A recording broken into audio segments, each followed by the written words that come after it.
Assalamualaikum warahmatullahi wabarakatuh. Kami dari kelas 3A Pendidikan Bahasa dan Sastra Indonesia akan mempresentasikan hasil kerja kami yang berjudul Pengelolaan Kelas. Pengertian pengelolaan kelas. Menurut Dr. Anus Winarno Humaiseno, pengelolaan adalah substantiva dari mengelola. Sedangkan mengelola adalah suatu tindakan yang dimulai dari penyesuaian data, berencana, mengorganisasikan, melaksanakan sampai dengan pengawasan dan penilaian. Dari uraian tersebut dapat disimpulkan bahwa mengelola adalah penyelenggaraan atau pengurusan agar sesuatu yang dikelola dapat berjalan dengan lancar. Selanjutnya, pengertian kelas sendiri.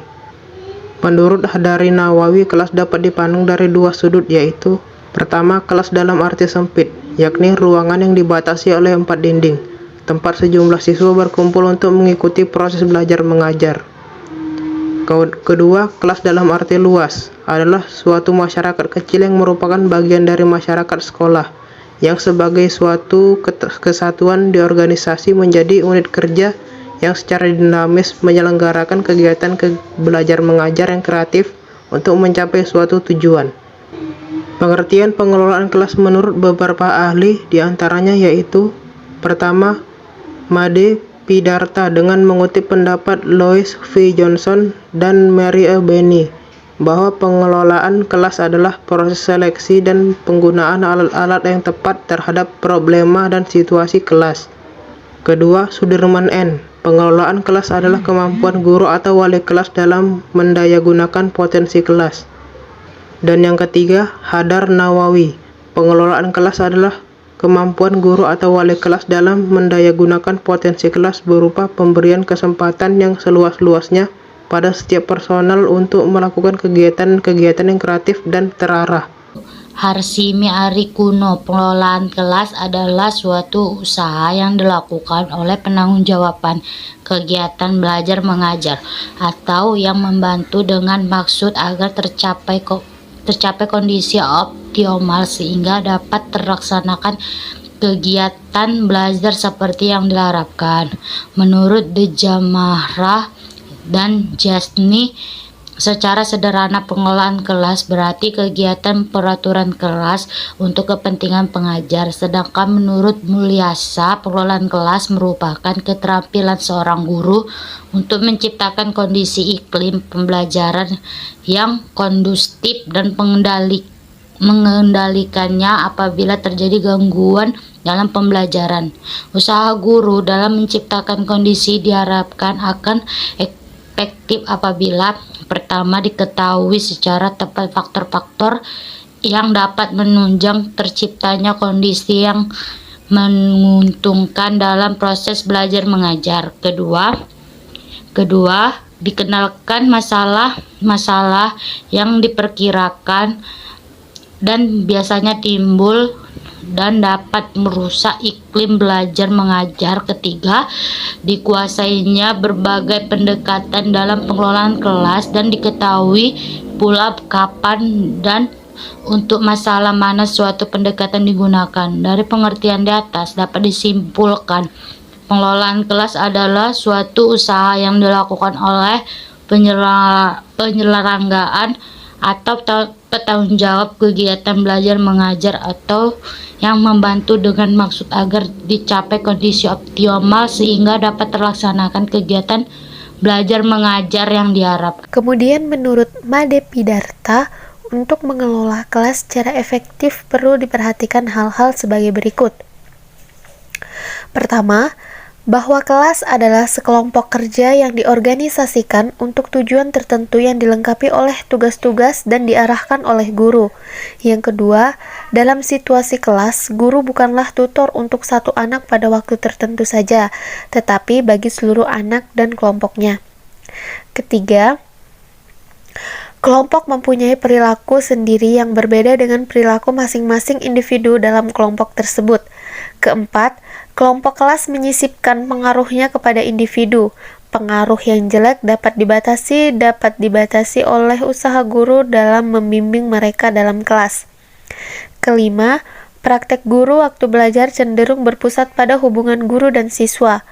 Makin meningkat keterampilan guru mengelola secara kelompok, makin puas pula individu dalam kelas tersebut. Keenam, struktur kelompok, pola komunikasi, dan kesatuan kelompok ditentukan oleh cara mengelola, baik untuk mereka yang tertarik pada sekolah maupun yang apatis, masa bodoh, dan bermusuhan. Kemudian saya akan menjelaskan tujuan pengelolaan kelas. Nah, tujuan yang diniatkan dalam setiap kegiatan belajar mengajar, baik yang sifatnya instruksional maupun tujuan pengiring, akan dapat dicapai secara optimal apabila dapat diciptakan dan dipertahankan kondisi yang menguntungkan bagi peserta didiknya. Nah, akan tetapi program atau tujuan kelas tidak akan berarti apabila tidak diwujudkan menjadi sebuah bentuk kegiatan. Tujuan pengelolaan kelas ini pula pada hakikatnya telah tergantung dalam tujuan pendidikan. Secara umum, tujuan pengelolaan kelas adalah menyediakan fasilitas dari bermacam-macam kegiatan belajar siswa dalam lingkungan sosial, emosional, dan intelektual dalam kelas. Fasilitas yang disediakan itu memungkinkan siswa belajar dan bekerja. Terciptanya suasana sosial yang memberikan kepuasan, suasana disiplin, perkembangan intelektual, emosional, dan sikap secara apresiasi. Tujuan pengelolaan kelas adalah agar setiap anak di kelas dapat bekerja dengan tertib sehingga segera tercapai tujuan pengajaran secara efisien dan efektif. Sebagai indikator dari sebuah kelas yang efektif adalah apabila setiap anak terus bekerja tidak macet, artinya tidak ada anak yang terhenti karena tidak tahu akan tugasnya yang harus dilakukan atau tidak dapat melakukan tugas yang diberikan kepadanya. B. Setiap anak terus mengerjakan pekerjaannya tanpa membuang waktu. Artinya, setiap anak akan bekerja secepatnya agar lekas menyelesaikan tugas yang diberikan kepadanya. Apabila ada anak yang walaupun tahu dan dapat melaksanakan tugasnya, tetapi mengerjakannya kurang bergairah dan mengulur waktu bekerja, maka kelas tersebut dikatakan tidak tertib. Komponen dalam pengelolaan kelas. Yang pertama, kondisi fisik. Kondisi fisik tempat berlangsungnya belajar mengajar mempunyai pengaruh yang sangat signifikan terhadap hasil belajar mengajar. Lingkungan fisik yang dimaksud adalah ruangan tempat berlangsungnya proses belajar mengajar. Ruangan tempat berlangsungnya belajar mengajar harus memungkinkan siswa bergerak leluasa, tidak berdesak-desakan dan saling mengganggu antara peserta didik yang satu dengan yang lainnya. Besarnya kelas akan sangat tergantung pada berbagai hal antara lain jenis kegiatan, apakah kegiatan tatap muka dalam kelas ataukah dalam ruangan praktikum. Jumlah peserta didik yang melakukan kegiatan-kegiatan bersama akan berbeda dengan kegiatan dalam kelompok kecil. Apabila ruangan tersebut memakai hiasan, pakailah hiasan yang mempunyai nilai pendidikan yang dapat secara langsung mempunyai daya sembuh bagi pelanggar disiplin. Misalnya dengan kata-kata yang baik, anjuran-anjuran, gambar tokoh sejarah, dan sebagainya. Selanjutnya ialah pengaturan tempat duduk. Pengaturan tempat duduk akan sangat mempengaruhi terhadap kelancaran proses belajar mengajar. Dalam mengatur tempat duduk, yang paling terpenting ialah memungkinkan terjadinya tatap muka antara guru dan peserta didik agar guru dapat sekaligus mengontrol tingkah laku peserta didik.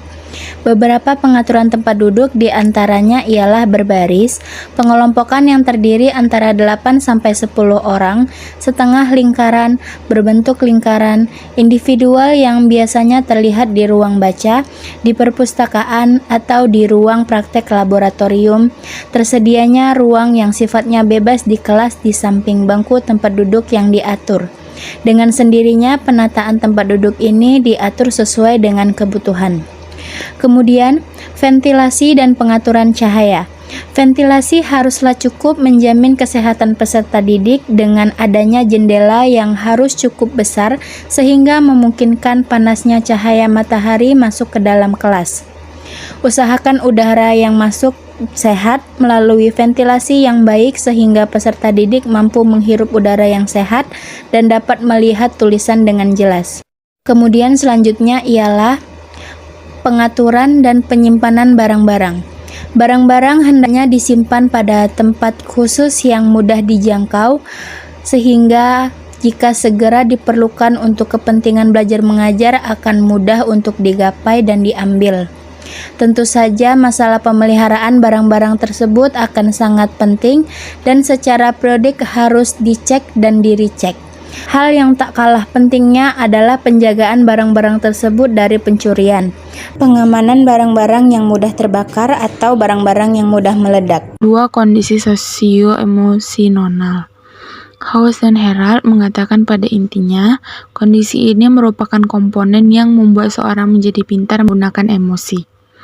Lebih lanjut, ia mengatakan bahwa emosi manusia itu terletak pada wilayah hati, naluri yang tersembunyi, dan sensasi emosi yang apabila diakui dan dihormati, dapat menyediakan kondisi yang baik untuk dirinya sendiri dan orang lain. Ketiga, kondisi organisasional.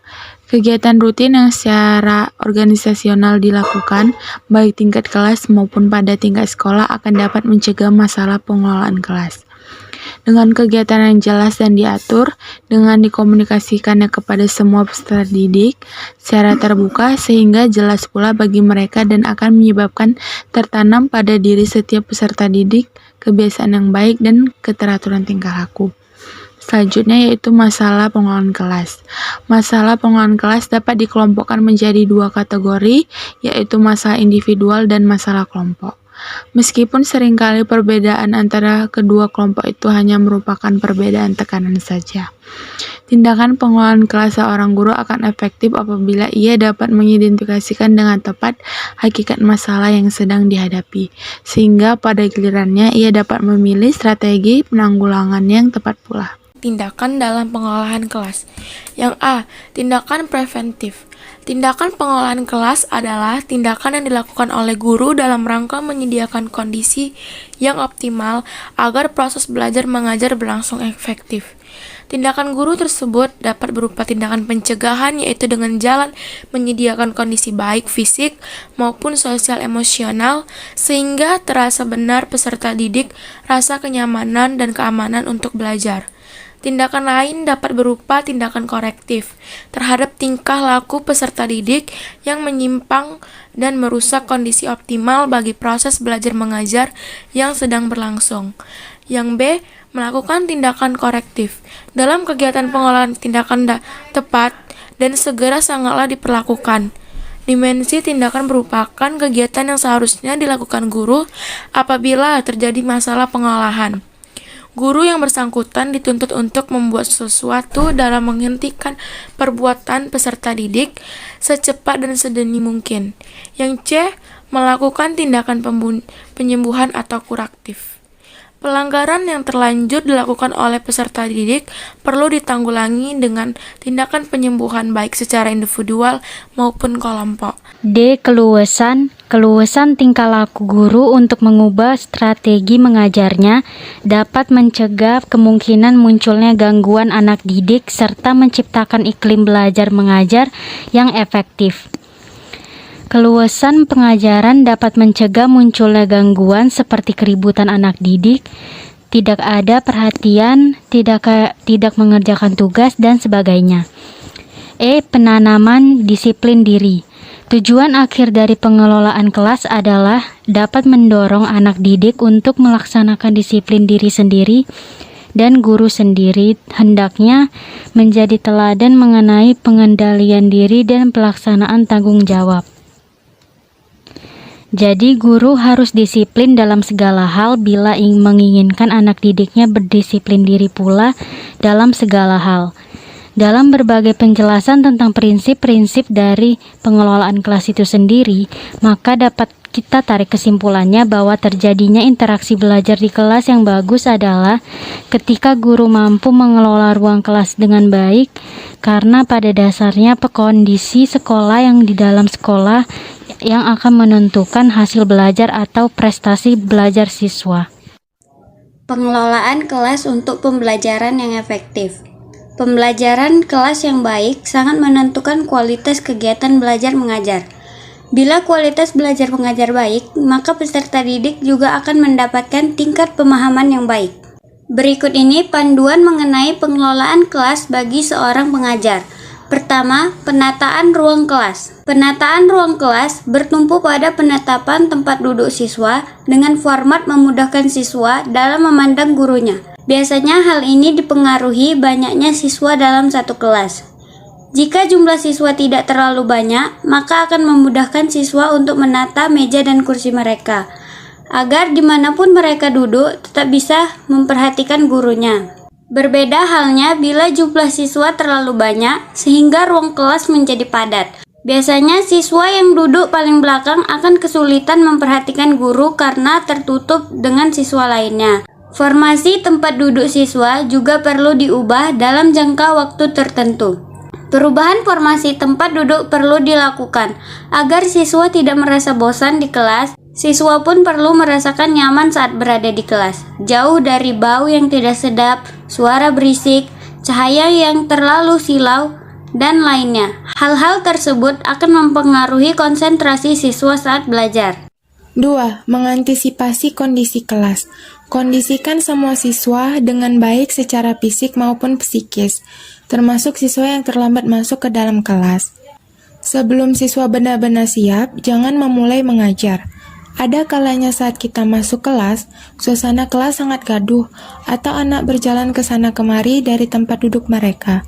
Sebagai pendidik, kita tidak boleh menoleransi hal itu. Sejak awal tahun ajaran, seorang pengajar harus menetapkan suatu aturan bahwa setiap ada guru yang masuk kelas dan hendak mengajar, siswa harus langsung memberikan salam. Hal ini akan memudahkan kita dalam proses belajar mengajar. Bagaimanapun anak-anak perlu belajar untuk bisa fokus dan memperhatikan guru sejak awal pengajaran. Kalau ada murid yang terlambat, berhenti sejenak. Perhatikan siswa yang terlambat. Ajak untuk mengikuti pelajaran dengan baik. Kalau tidak, boleh jadi siswa yang terlambat ini berpotensi untuk mengganggu proses pembelajaran dan menyulitkan pengelolaan kelas. 3. Tetapkan aturan dengan tegas namun bersahabat. Saat ada siswa melakukan pelanggaran, kita harus tegas dalam memberikan konsekuensi sesuai aturan yang telah disepakati. Alangkah lebih baik bila aturan dibuat bersama siswa sejak awal tahun ajaran. Saat membuat suatu aturan, kita perlu mengajak siswa untuk bekerja sama. Sehingga saat mereka melakukan pelanggaran dan menerima konsekuensinya, mereka bisa menerimanya dengan baik. Penjelasan berikutnya yaitu 4. Pastikan siswa tetap fokus. Beberapa siswa mungkin tidak fokus dengan materi yang kita berikan. Ada banyak sebab mengapa siswa tidak fokus pada pelajaran. Bisa karena mengantuk, bosan, capek, dan sebab lainnya.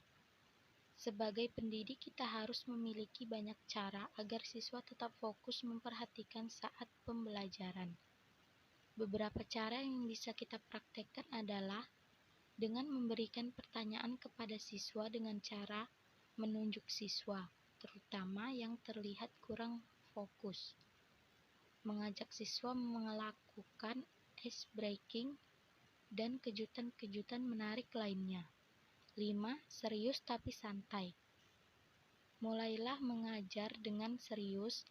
Bila sudah berhasil menggiring siswa dalam suasana demikian, atur irama pembelajaran menjadi santai kemudian serius lagi, dan begitu seterusnya. Kalau serius mulu, siswa akan ngantuk atau bosan mengikuti pelajaran. Makanya perlu juga pembelajaran diselingi dengan humor dan intermezzo sebagai penyegar bagi siswa. Ada kalanya kita mengajak siswa untuk serius dalam memperhatikan dan mengikuti pelajaran. Namun tidak ada salahnya juga bila kita mengajak siswa untuk tertawa dengan humor-humor segar. Hal-hal yang bersifat humor bisa diberikan kepada siswa berupa cerita, ekspresi wajah, bernyanyi lagu lucu, dan hal-hal yang bersikap humor lainnya yang bersifat mencairkan suasananya. Selanjutnya yang keenam, jangan biarkan ada waktu tersisa yang kosong. Nah, ada kalanya saat kita usai mengajarkan semua materi pelajaran, kita masih memiliki sisa waktu antara 5 hingga 10 menit. Sebagai pendidik yang baik, kita tidak boleh membiarkan anak-anak menganggur di sisa waktu itu. Di waktu siswa tersebut, kita bisa memberikan pengayaan, mengajak anak menonton film pendek yang berhubungan dengan pelajaran, memberikan tanya jawab, memberikan soal latihan, dan aktivitas lainnya. Yang ketujuh, bersemangat sejak awal pembelajaran. Sejak awal pembelajaran, kita perlu menunjukkan semangat yang baik. Jangan sampai kita terlihat lelah, mengantuk, sedih, dan keadaan hati yang tidak baik lainnya. Perasaan negatif bisa membuat siswa kehilangan semangat. Sebagai pendidik, kita perlu belajar mengelola emosi. Keterampilan pendidik dalam mengelola emosi bisa membuat siswa merasa nyaman dan lebih bersemangat dalam belajar. Kalau ada murid yang terlambat, berhenti sejenak mengajar. Perhatikan siswa yang terlambat, ajak untuk mengikuti pelajaran dengan baik. Kalau tidak, boleh jadi siswa yang terlambat ini berpotensi untuk mengganggu proses pembelajaran dan menyulitkan pengelolaan kelas. Yang kedelapan, posisi berdiri ketika mengajar. Nah, ketika mengajar, guru perlu mengatur posisi berdiri.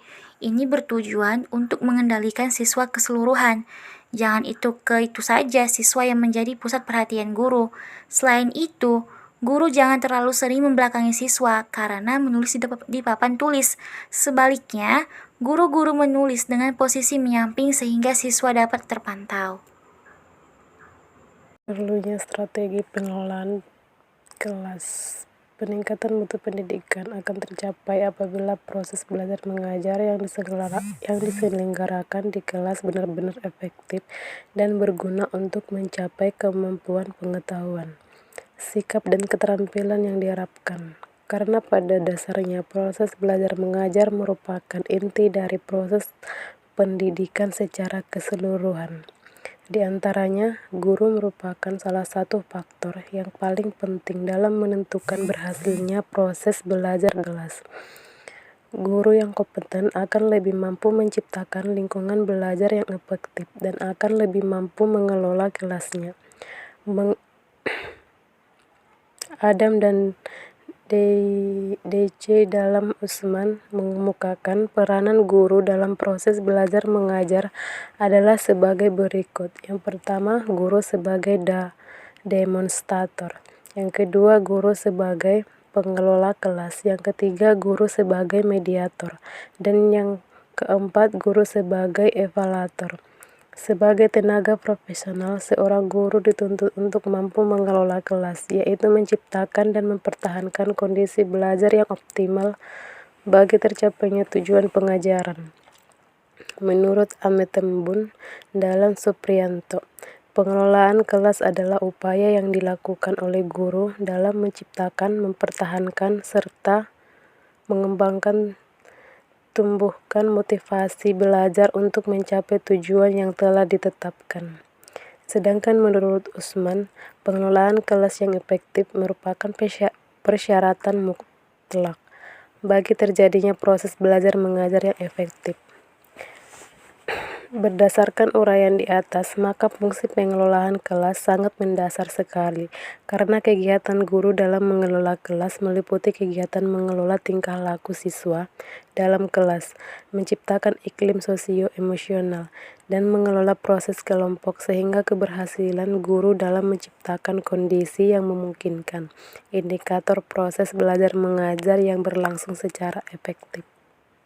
Peran guru dalam strategi pengelolaan kelas. Pada dasarnya, proses belajar mengajar merupakan inti dari proses pendidikan secara keseluruhan. Di antaranya ada guru.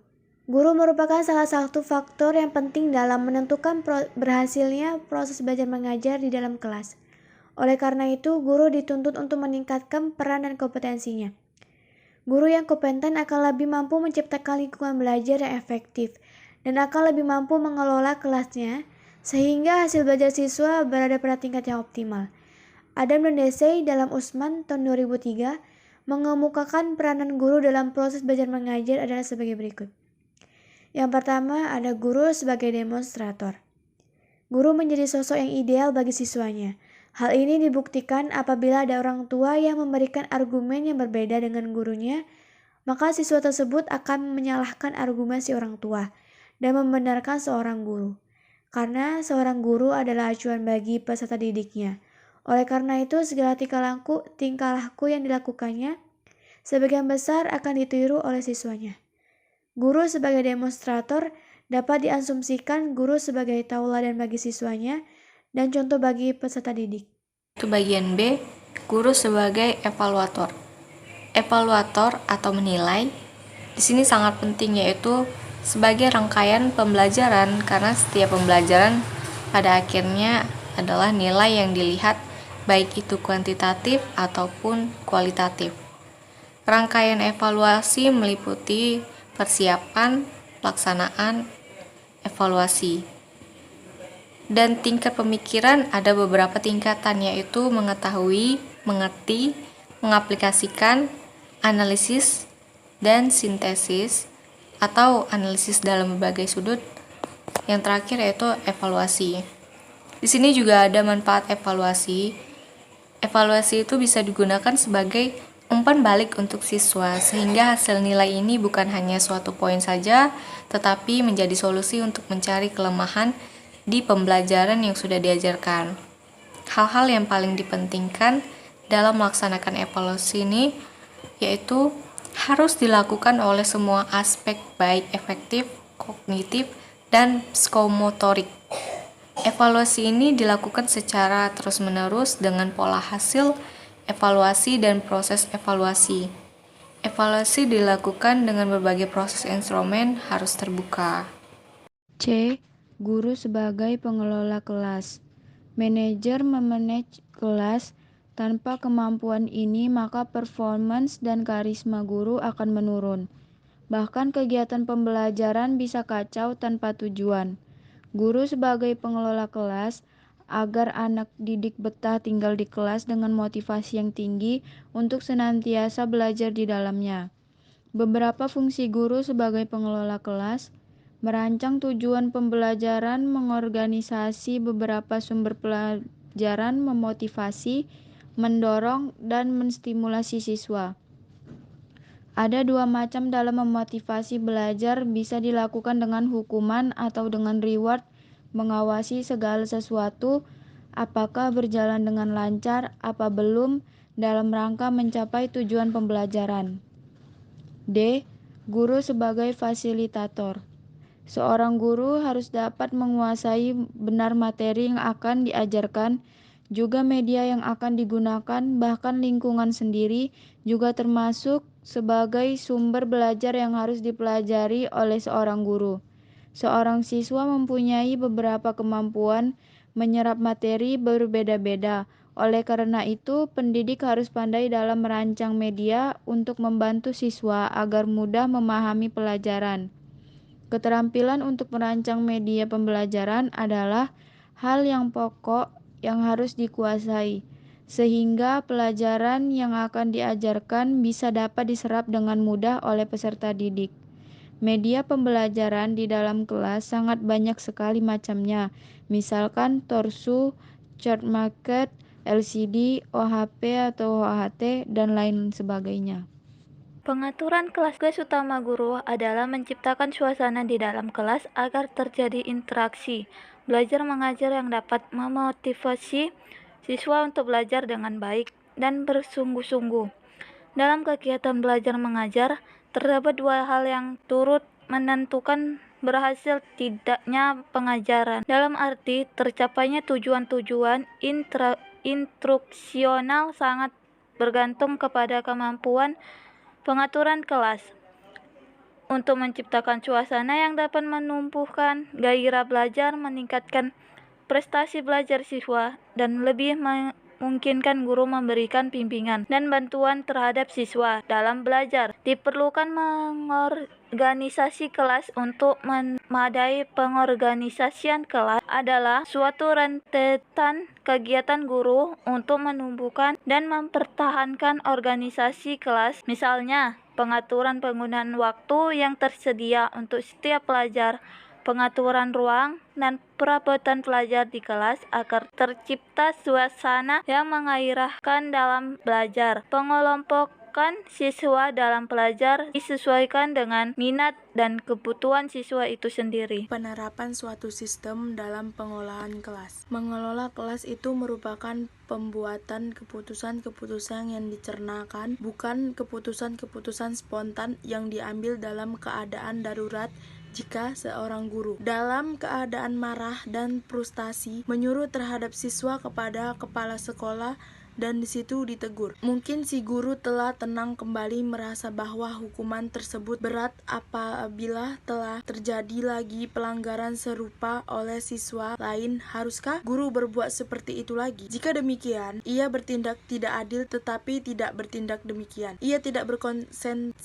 Biasanya antisipasi terhadap timbulnya masalah-masalah di kelas akan menolong guru dari dilema-lema seperti itu. Dasar dari pendekatan yaitu bahwa perilaku yang baik di kelas sebagai dapat dibentuk dengan cara memberikan ganjaran atau tidak. 1. Teknik mendekat. Bila seorang siswa mulai bertingkah, satu teknik yang biasanya efektif yaitu tidak mendekatinya. Kehadiran guru bisa membuat takut, dan karena itu dapat menghentikannya dari pembuatan yang destruktif tanpa perlu menegur. Andai kata siswa mulai menampakkan kecenderungannya berbuat nakal, memindahkan tempat duduknya ke meja guru dapat berefek preventif. 2. Teknik memberikan isyarat. Apabila siswa memberikan penakalan kecil, guru dapat memberikan isyarat bahwa ia sedang diawasi. Isyarat tersebut dapat berupa petikan jari, pandangan tajam, atau lambaian tangan. Ketiga, tidak mengadakan humor. Jika insiden itu kecil, setidaknya guru memandang efek saja. Dengan melihat secara humoristis, guru akan dapat mempertahankan suasana baik serta memberikan peringatan kepada si pelanggar bahwa ia tahu tentang apa yang akan terjadi. Ruang lingkup pengelolaan kelas. Aspek yang sering didiskusikan oleh penulis profesional dan pengajaran adalah pengelolaan kelas. Pengelolaan kelas diperlukan karena dari hari ke hari, bahkan dari waktu ke waktu, tingkah laku dan perbuatan siswa selalu berubah. Hari ini siswa dapat belajar dengan baik dan tenang, tetapi besok belum tentu. Kelas selalu dinamis dalam bentuk perilaku, perbuatan, sikap, mental, dan emosional siswa. Oleh karena itu, guru harus mengetahui ruang lingkup pengelolaan kelas agar dapat mengelola kelas dengan baik. Ruang lingkup pengelolaan kelas adalah sebagai berikut. 1. Pengelolaan tata lingkungan fisik kelas. Salah satu faktor yang penting dalam belajar adalah lingkungan. Guru harus menciptakan lingkungan kelas yang membantu perkembangan pendidikan subjek didiknya atau siswa. Lingkungan fisik kelas harus bersih dan sehat. Kelas sedapat mungkin harus merupakan suatu tempat yang indah dan menyenangkan. Selain itu, pengaturan tempat duduk di kelas juga harus disesuaikan dengan kondisi kelas, sehingga kelas menjadi tempat yang nyaman dan menyenangkan untuk belajar. 2. Pengelolaan dan penegakan disiplin kelas. Pengelolaan disiplin dimaksud sebagai upaya untuk mengatur atau mengontrol perilaku siswa untuk mencapai tujuan pendidikan karena ada perilaku yang harus dicegah atau dilarang atau sebaliknya harus dilakukan. Yang ketiga, pengelolaan perilaku siswa. Perilaku siswa merupakan masalah karena terkait erat dengan efektif belajar dari kedua siswa dan perspektif guru. Ketika ruang kelas yang bebas dari gangguan, siswa dapat menggunakan waktu untuk kegiatan belajar di kelas. Perilaku satu siswa yang mengganggu dapat mengalihkan siswa lainnya dari pembelajaran. Perilaku yang tidak pantas harus ditangani dengan segera untuk mencegah perilaku tersebut terus berkembang dan menyebar. Pengabaian yang berlangsung lama menyulitkan bagi para siswa untuk belajar dan menyelesaikan tugas. Apabila seluruh perilaku kelas memenuhi harapan, maka pembelajaran dapat dimaksimalkan. Yang keempat, ada pengelolaan konflik di dalam kelas. Kelas merupakan tempat terjadinya proses belajar mengajar antara guru dengan siswa untuk mencapai tujuan pembelajaran. Kelas yang baik adalah kelas yang di dalamnya selalu terdapat interaksi baik antara guru dengan siswa maupun siswa dengan siswa. Bila interaksi ini berjalan dengan baik, maka proses pembelajaran akan lebih kondusif dan efisien. Sebaiknya, bila tidak adanya interaksi antara guru dengan siswa atau siswa dengan siswa, maka kemungkinan besar proses pembelajaran terasa tidak nyaman. Demikianlah hasil presentasi kami. Sebelum dan sesudahnya kami ucapkan terima kasih. Assalamualaikum warahmatullahi wabarakatuh.